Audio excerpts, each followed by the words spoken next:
Hello guys, मैं हूं पंकज अग्रवाल, आपका यूजीसी नेट एजुकेटर। चलिए देखते हैं इस वीडियो में एमसीक्यू ऑन कम्युनिकेशन। कम्युनिकेशन पे एमसीक्यूज को देखते हैं इसमें। चलिए, differentiation between acceptance and non acceptance of certain stimuli in classroom communication is the basis of. अब कहने का मतलब है कि आप किसी कम्युनिकेशन में, आप कोई टीचर लेक्चर दे रहे हैं या फिर कुछ पढ़ा रहे हैं, तो आप उसको एक्सेप्ट करेंगे नहीं एक्सेप्ट करेंगे, ये सब कुछ किस पे डिपेंड करता है? सब कुछ selective acceptance of performance, selective affiliation of peer groups, selective attention, selective morality morality. तो इस क्वेश्चन का आंसर हो जाएगा सेलेक्टिव मोरालिटी। क्यों होगा सेलेक्टिव मोरालिटी? कहने का मतलब है कि अगर हम कोई हमको कुछ बता रहा है, तो अब मेरा मोरल वैल्यू क्या है, मोरल वैल्यू क्या है जो बता रहे हैं उससे रिलेटेड।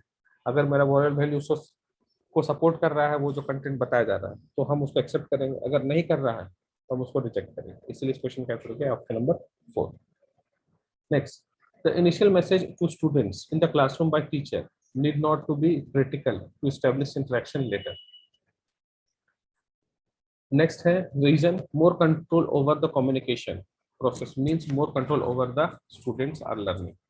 तो क्वेश्चन कहने का मतलब है कि initial message to students in the classroom by a teacher need not to be critical to establish interaction letter. कहने का मतलब, अगर कोई टीचर एंटर किया क्लासरूम में, तो बहुत अच्छा इन्फॉर्मेशन मतलब इंटरेक्शन हो फर्स्ट में ही, जरूरी तो नहीं है, लेकिन इंटरेक्शन तभी हो पाएगा बेहतर।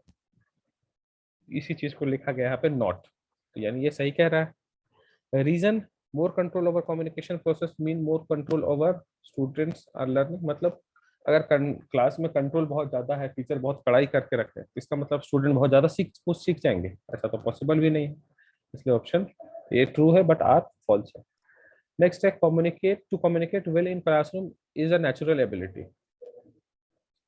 क्लास में कम्युनिकेशन करना ये नेचुरल एबिलिटी है क्या?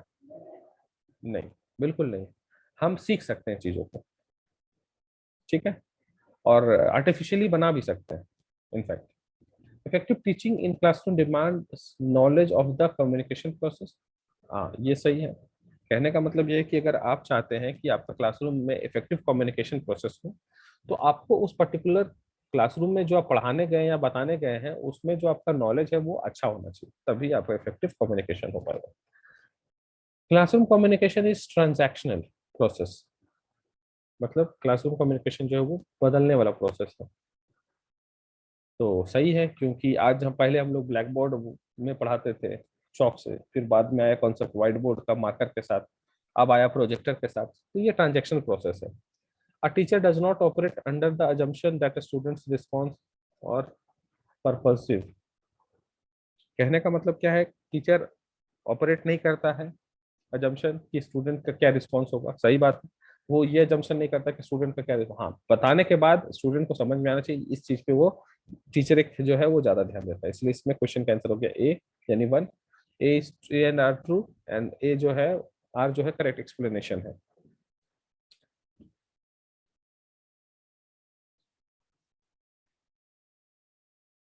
विच of the following set of statement is correct describing human process communication process?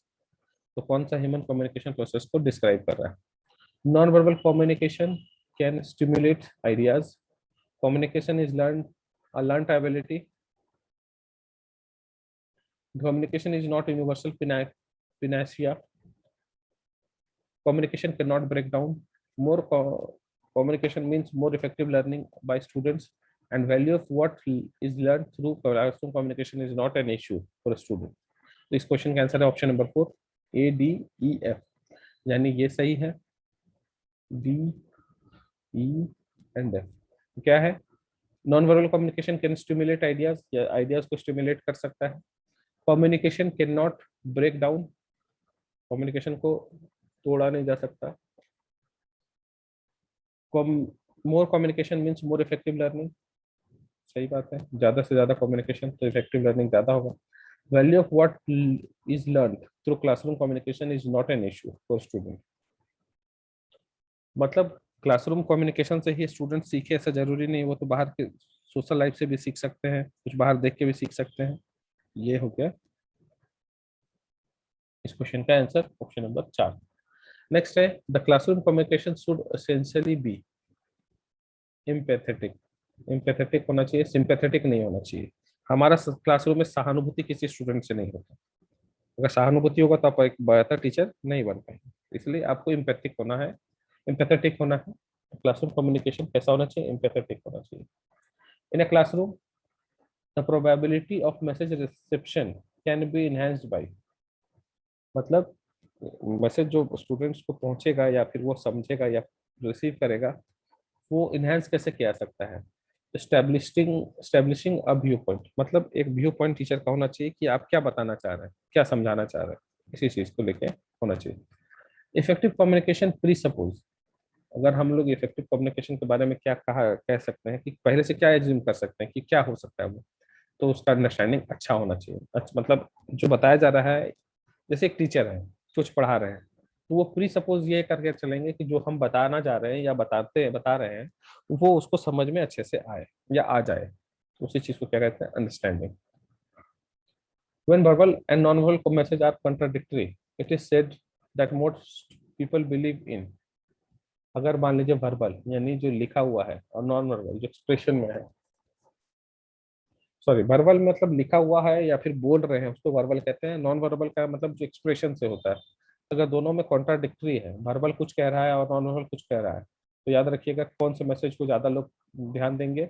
Non verbal message को, मतलब जो एक्सप्रेशन से हम लोग को मिल रहा है उस पर ध्यान। जैसे कि मान लीजिए अगर मम्मी कोई रिलेटिव आ गए, मेहमान आ गए आपके घर में, तो मम्मी आपको अगर जाने के लिए मतलब वहां आने के लिए कह रही है, तो या फिर वहां से जाने को कह रही है, कुछ इंपॉर्टेंट बात हो और वहां से जाने को कह रही है, तो कहती कुछ है और एक्सप्रेशन में कुछ और आता है। तो उस तरीके से जो है, तो हम लोग एक्सप्रेशन को ध्यान देते हैं, क्या कह रहे हैं उस पर ध्यान नहीं देते। इसीलिए क्या हो गया यहाँ पे? नॉन वर्बल मैसेज हो गया। The typical feature of an information rich classroom lecture in the nature of being factual. एक क्लासरूम जो ऐसा रिच होना चाहिए, मतलब इंफॉर्मेशन रिच क्लासरूम में क्या होना चाहिए? तो फैक्ट होना चाहिए, जहाँ पे फैक्ट्स के बारे में डिस्कस किया जाए। Expressive communication is driven by, expressive communication कब होगा? इनकोडर डिकोडर कॉन्ट्रैक्ट, मतलब जहाँ पे इंफॉर्मेशन भेजने वाला जो भेज रहा है उसका जो कोड होगा और जो इन्फॉर्मेशन रिसीव कर रहा है उसका जो डिकोड होगा वो बहुत अच्छे तरीके से होगा, तो एक्सप्रेसिव कम्युनिकेशन होगा, जहाँ पे इंटरेक्शन जो है वो दोनों लेवल से अच्छे तरीके से हो रहा है, इसीलिए इसको कहा जाता है expressive communication. Classroom communication is the basis of social identity. Classroom communication क्या है? सोशल आइडेंटिटी है। ठीक है, याद रखिएगा क्लासरूम कम्युनिकेशन क्या है? सोशल आइडेंटिटी है। What are the barriers of effective communication? अब यहाँ पे इसको आप एलिमिनेट करिएगा। ऑप्शन जो है बड़ा अजीब तरह का है, मतलब आप इसको एलिमिनेशन से आसानी से बना सकते हैं, बट क्योंकि जो बैरियर्स में हम लोग क्वेश्चन में डिस्कस किए उसमें से यहाँ पे कोई ऑप्शन में नहीं है, तो उसको समझिए। सबसे नीचे से स्टार्ट करते हैं। सबसे personal statement, eye contact and simple narration. अब बैरियर का मतलब रुकावट। अगर मान लीजिए कि क्या क्या रुकावट हो सकता है इफेक्टिव कम्युनिकेशन में, तो मान लीजिए अगर पर्सनल स्टेटमेंट है, आई कॉन्टैक्ट है और सिंपल नरेशन है। सिंपल नरेशन है तो वो अच्छे से समझ जाएगा, आई कॉन्टैक्ट है तो कॉन्फिडेंस बिल्ड होगा, तो उसके अनुसार ये बैरियर तो नहीं हुआ, ये तो इफेक्टिव कम्युनिकेशन का के लिए अच्छी बात है। ये गलत है। Use of simple word, cool reaction and defensive attitude. Simple word use करेंगे, कूल रिएक्शन रखेंगे, तभी भी तो लिसनर जो है, रिसीवर जो है वो अटेंशन देगा और वो चीजों को समझेगा। तो हमारा बैरियर तो नहीं है, ये तो आसान कर रहा है। Dialogue, summary and self review. अब मान लीजिए कोई स्पीकर है जो बोल रहा है, वो डायलॉग बोल रहा है अच्छे से, समरी कर रहा है, उसको उसको रिव्यू भी कर रहा है, तो ये भी बैरियर तो होगा नहीं, ये भी गलत हो गया। तो हमारा आंसर होगा moralising, being judgmental and comments on consolation. तो ये हो जाएगा barrier of effective communication. The choice of communication partners in influenced by factor of, the choice of communication partners is influenced by factor of proximity, utility and loneliness. तो choice of communication partner क्या है? proximity, utility and influence, sorry, loneliness. Using the central point of the classroom communication as beginning of dynamic pattern of ideas is refers to, mind mapping इस question का answer, sorry, mind mapping इस question का answer है। Central point of the classroom communication as beginning of the dynamic pattern of ideas का मतलब क्या है?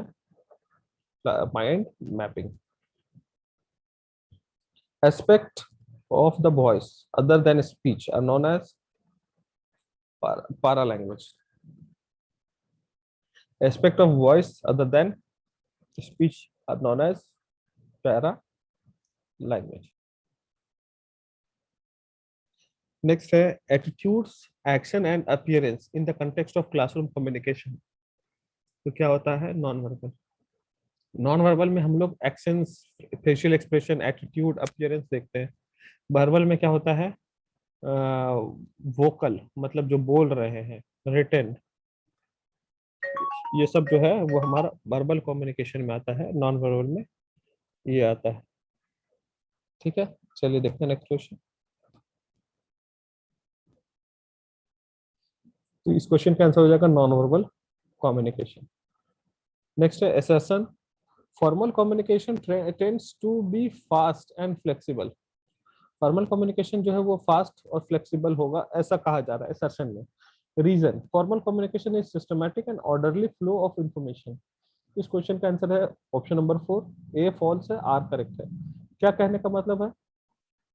Formal communication tends to be fast and flexible, गलत है। क्यों गलत है? कि फॉर्मल कम्युनिकेशन जब भी होता है तो ये लेवल लेवल बाय लेवल होता है, लेवल बाय लेवल होता है, ये डायरेक्ट नहीं होता। तो इस वजह से क्या होता है, ये थोड़ा स्लो होता है। जब आप कैरेक्टरिस्टिक ऑफ फॉर्मल कम्युनिकेशन जो ऑलरेडी वीडियोस में डिस्कस किया हुआ है, आप उसको देखेंगे तो फॉर्मल कम्युनिकेशन जो होता है वो स्लो होता है। इसलिए पहला गलत है, आर ए गलत है, असर्शन गलत है। Formal communication is systematic and orderly flow of information. हाँ ये सही है। फॉर्मल इंफॉर्मेशन क्या है? सिस्टमैटिक होता है और ऑर्डरली फ्लो होता है, मतलब लेवल बाय लेवल फ्लो होता है। इसलिए क्या हो गया? आर करेक्ट है, यानी रीजन सही है। In classroom communication a communicator trust level is determined bye. अब इसको डिटरमिन किया जाता है आई कांटेक्ट से। कहने का मतलब अगर एक टीचर क्लासरूम में पढ़ा रहा है तो अगर टीचर इधर उधर देख के पढ़ा रहा है तो उसका आई कांटेक्ट जो है वो वीक है, मतलब वो इफेक्टिव नहीं है और वो ट्रस्ट लेवल नहीं जीत सकता स्टूडेंट्स का। अगर आई कांटेक्ट बहुत स्ट्रांग है टीचर का तो वो स्टूडेंट्स का ट्रस्ट लेवल को जीत सकता है या उसको अच्छे से अटेंशन ले सकता है। यही है इस क्वेश्चन का आंसर, आई कांटेक्ट। एमसीक्यूज में इतना ध्यान रखिएगा, एमसीक्यूज रिपीट होता है क्वेश्चन। आप प्रीवियस 10 साल का एमसीक्यू कर लीजिएगा, आपका जो क्वेश्चन है वो बन जाएगा। तो ये थ्योरेटिकल कॉन्सेप्ट पढ़ने के बाद आप कुछ एमसीक्यू जरूर बनाए कीजिएगा। ये है कम्युनिकेशन क्लास वीडियो। मिलते हैं फिर नेक्स्ट वीडियो में नेक्स्ट टॉपिक में। Thank you.